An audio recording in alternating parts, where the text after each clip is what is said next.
Hello everyone. As it is appropriate for vampires, it is not as much late as it is now very early in the morning. 4:20 a.m. I have my pot of coffee.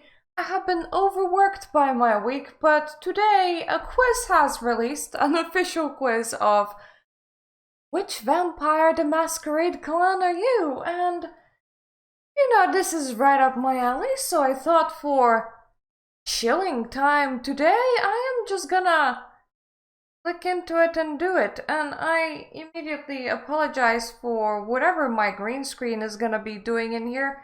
It is very hard to determine the right lighting as the sun is currently attempting to come up. So please excuse my corner over there. Let's begin, shall we? There are many different vampire clans in the world of darkness. Which one is yours? There's trigger warning. Visual depictions of fake blood is very interesting considering that wasn't completely necessary for a quiz screen. You could have done this quiz screen on a black screen. In fact, you could have made this as a possible suggestion. Also, there is currently a visual depiction of fake blood happening in the background, I believe. So this warning is a tiny bit late. I am kind of excited to see what kind of quiz this is, considering that I think Outstar made it. I don't actually have a negative opinion of her. I mean, I do and I don't.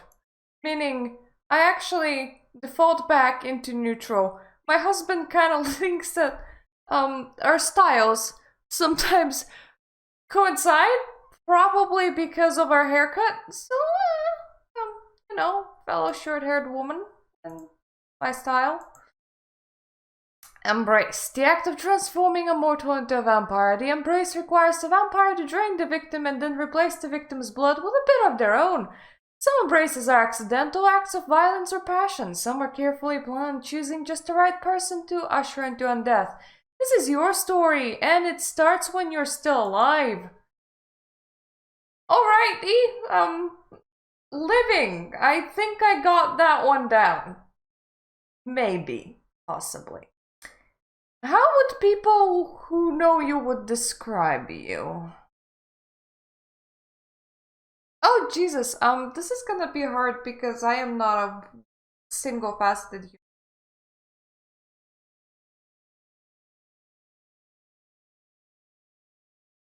Okay, I am definitely not sarcastic and cold. That decision goes out the window, but the rest? Uh, I like being the center of attention. And I try to be charismatic, but that is not me naturally. Big groups of people, not online, are actually pretty difficult for me. But online interaction, I really very much enjoy. Am I an introvert? Yes. Can I describe myself as quiet? No. Do I have a problem with exerting too much control? Yes, I do. I do actually. I try to control come on, microphone. We're trying to do some introspecting here. I try to control situations whenever I can. I enjoy being the boss, but at the same time, I recognize the qualities in which this is not necessarily entirely healthy all the time, so I actually try and step back from situations or purposely not involve myself in them, because you don't need to hear my opinion about every single thing, and I am not the princess of the world, so who am I to dictate how others should live their lives? Empathetic? Yes. Helpful? I try to be. First to solve someone else's problems? Probably not. Though with my tarot reading, I also had to take up a role of being a bit of an emotional support and a tiny bit of a psychologist to a lot of people. which does take out a lot of time and effort, and I try to do that with individuals online as well, but if I don't like you, I am not gonna bother. It is not something that I have to do, it is something that I choose to do for the right people. Let's say it like that. So, neither! Oh, we're off to a great start. Amazing introspection. I'm gonna go with confident and bossy, but A to D. Which topics do you find most interesting to research online? Pick up to 3. Paranormal, mystery, creepypastas. Witchcraft, rituals, magic. True crime, they're nice. Survival, doomsday prep, living in the wilderness, nah. Medicine, diseases, medical procedures. I do watch some doctors, but finance and stocks and cryptocurrency is definitely not my thing, even though I am an investor. Astrology, self-discovery, personality tests. Well, I am on one right now, but I'm not actively seeking them out. Political activism, fundraising, charities, nah. Cult sects, secret organizations, art, music, and creativity is high contenders. So J, I, C, and A.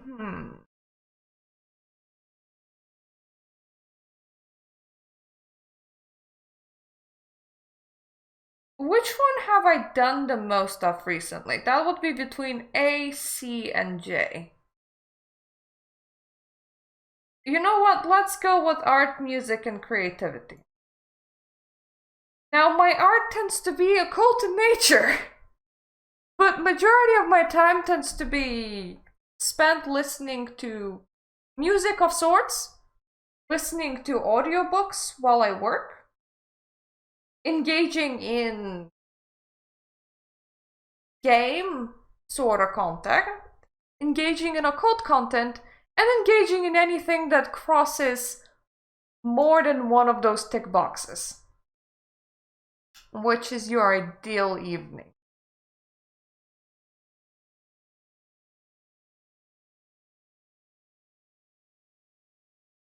Neither? I mean, contenders are B and C. Alone at home with your books, video games, or online, or C in your regular place with close friends you've known for years. I would actually like an E answer of my ideal evening would be me able to safely engage in nature or not very frequented locations. So if it was safe, it currently isn't. So I actually take my walks in the middle of the night. In the middle of the day, I'm sorry.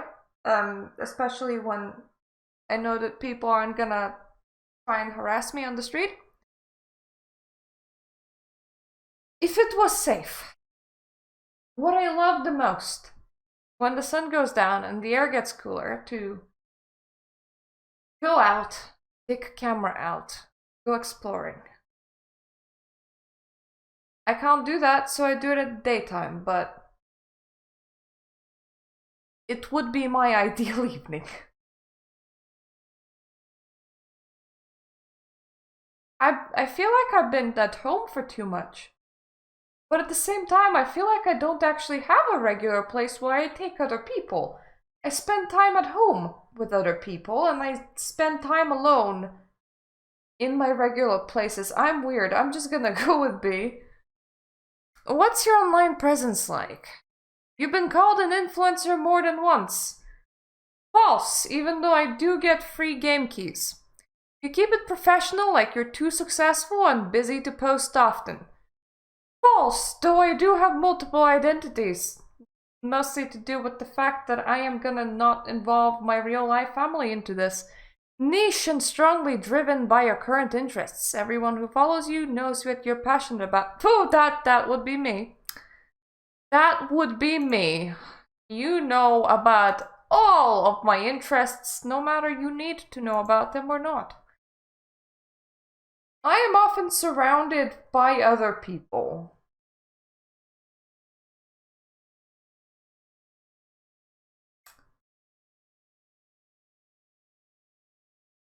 I'm gonna go with a 3. I'm practically around my husband at all times, but he is in a different room from me.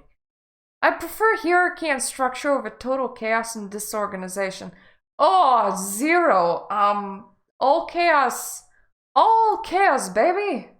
That does not mean that I am about to go and unravel political structures. That just means that I know how to profit off chaos and that I can actually highly enjoy the unpredictable. I find that that has been a learned trait rather than something that I was born with. I wish I had loyal servants to help me manage my affairs.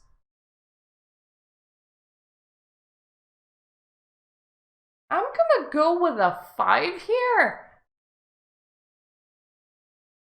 There is part of me that would absolutely love to be rich enough that I could delegate tasks to other people and free up my own time. Freeing up my own time has been a focus of mine quite a long, considering that I have a lot of side projects that I do. But at the same time, I would hate the feeling of a stranger in my house for a prolonged amount of time. I feel like I couldn't trust him like that, so it's a 5.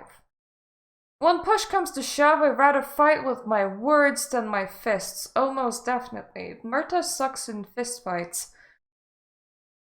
Test results link leads to a website that seems shady. Do you click on it?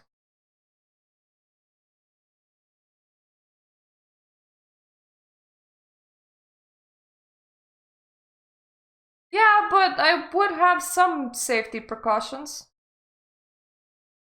I mean, that's mostly involving just blocking all cookies and shit, but, and blocking Windows from, automatically downloading shit. But, yeah, curiosity killed the cat. As you walk alone on an empty street, you feel like someone is following you. Oh, turn around, but you see nobody. What do you do? Oh, God,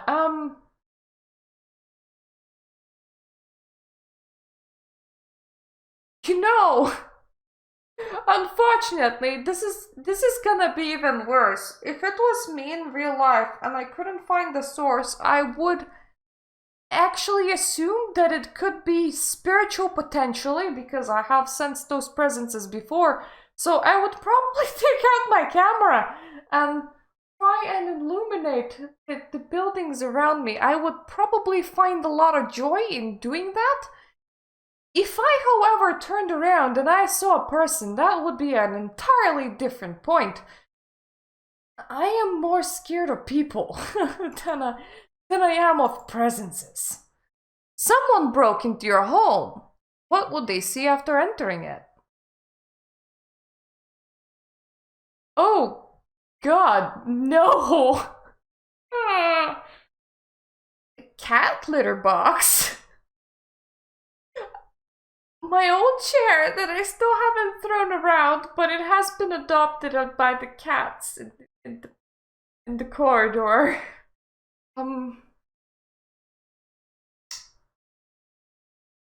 Interesting things. Compression socks in my bathroom. I have a pair hung in there just in case I get foot swelling, because it's a very convenient place. My bedroom's fairly nicely arranged. This room would probably be the weirdest one, but you would need to do quite a bit of exploring to get here.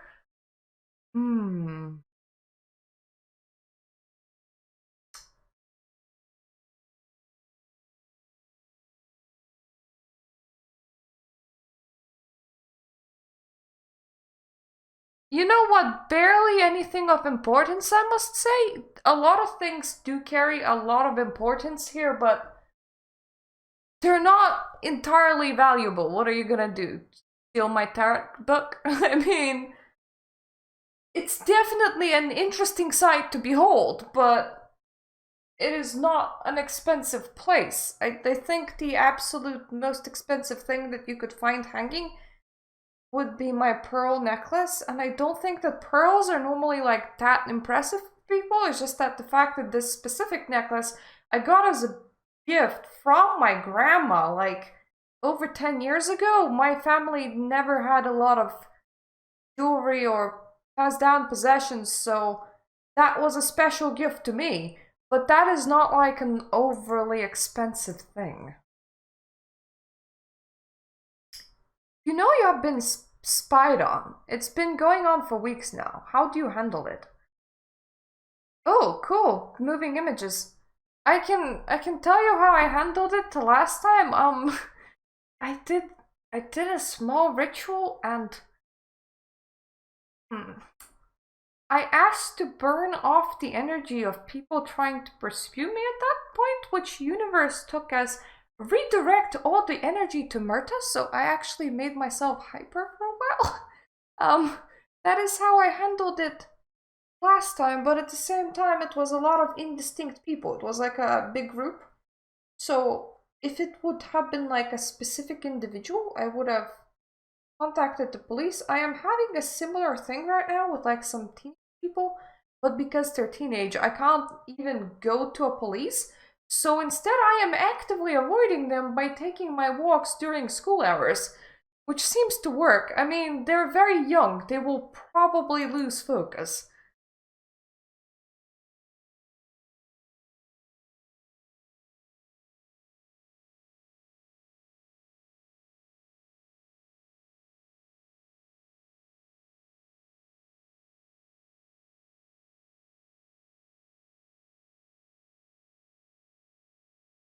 Out of all the options here, if I didn't know who I was and felt like I was in danger, I would go to the police.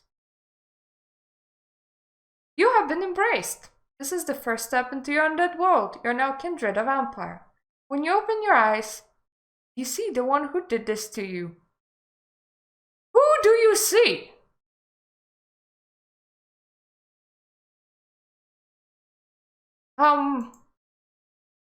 I don't think I have that many enemies.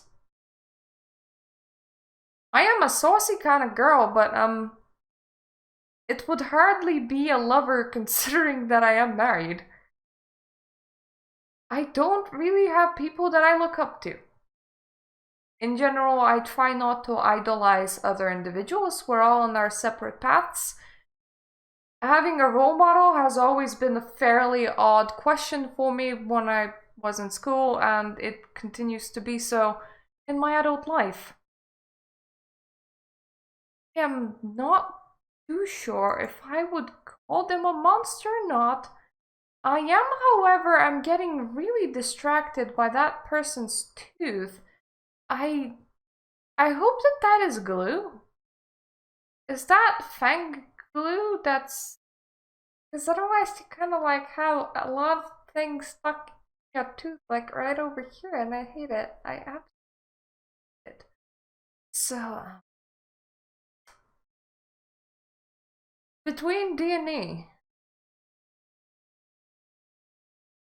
I am not gonna call them a monster to their face. They may be, they may not be. I am not that judgy. I'm gonna say complete stranger. Supernatural vampiric powers. The embrace granted you supernatural powers. Which would you want to have? Pick up to 3. Witchcraft is a super... Witchcraft, just the power just called witchcraft, okay. Oh. Can I actually feel offended? Considering that I'm pretty sure that I possess witchcraft.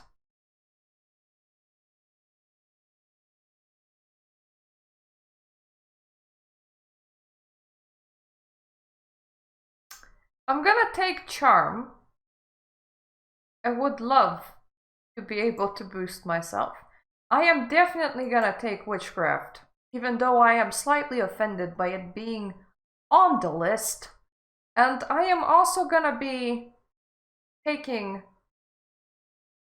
Actually, I would take any nature conversations. I can do them, but it would be a bit one way. In general, you can talk to flowers, you can talk to trees. It would be a lot nicer if the flowers and trees could talk back to me.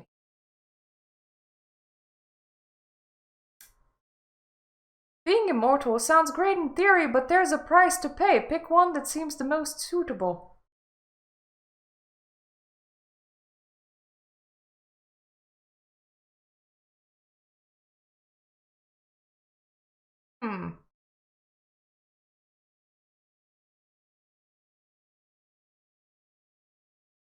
You see, I wonder what the most suitable means.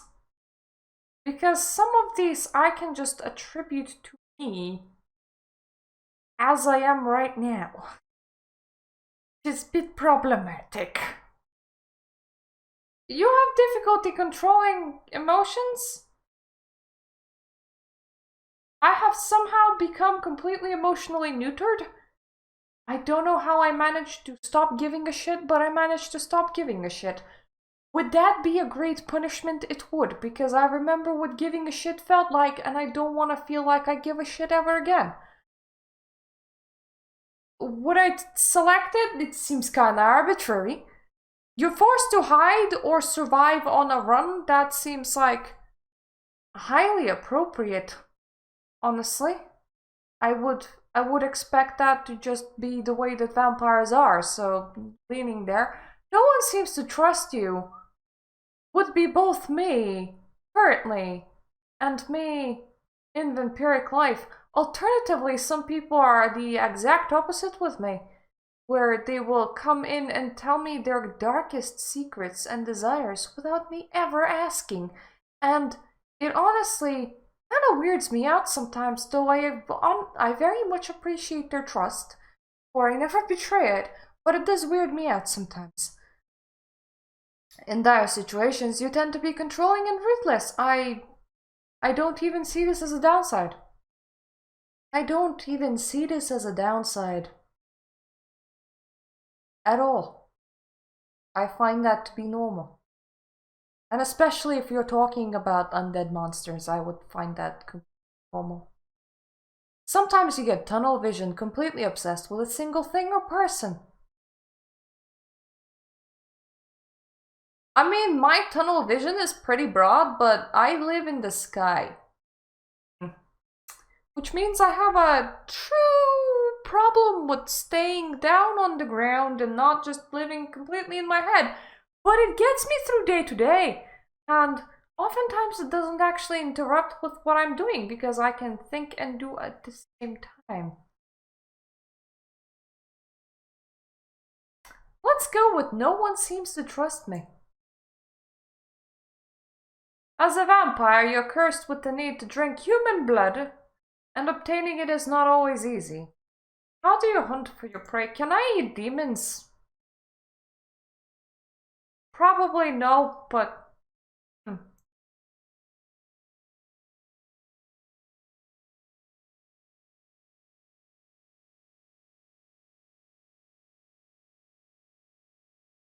I would be between a quick bite in an alley without unnecessary games and having a loyal group of people, because I probably have a circle of people that I could call in right now that might be into it. And if I would be like, holy shit, I need this and I need your help, and it's actually nice for both of us, I would probably find volunteers. Honestly, I would probably have volunteers in my people group, and some of them would even find it cool. You made a mistake and drank too much, and apparently that was my buddy considering the answer in C, so whoopsie! You left in an alley with a body and the voices of people approaching. They cannot know it was your fault. What do you do?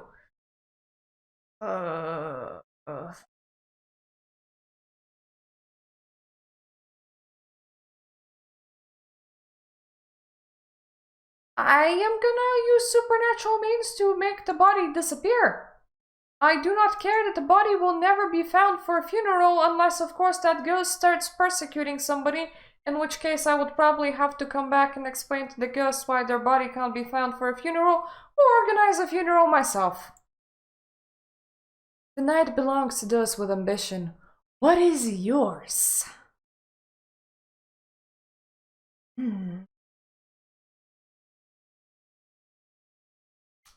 To stay away from this whole mess and be truly free is probably the correct one for me.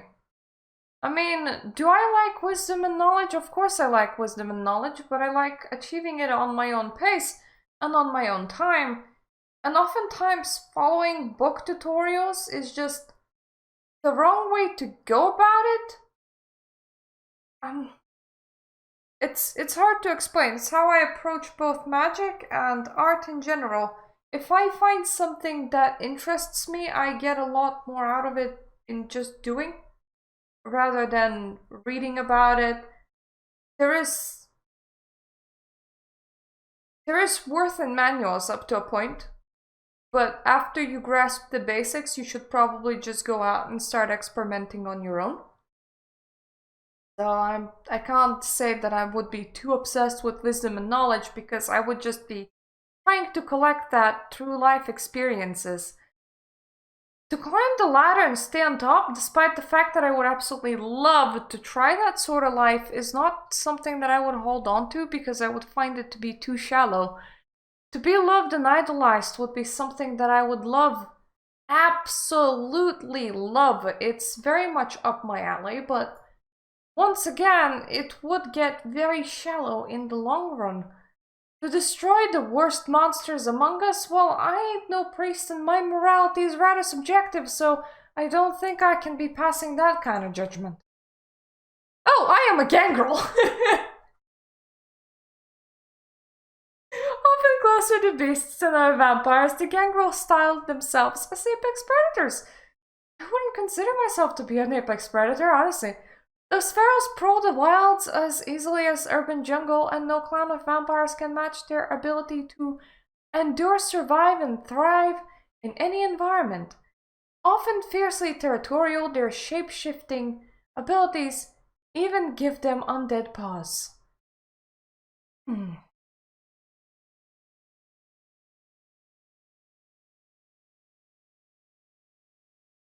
Answers that I would have expected ranged somewhere between Tremere and Malkavian.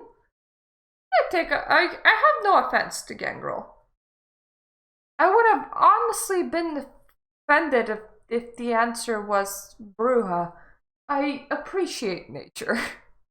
I appreciate nature and I appreciate living things, and I do like my forests.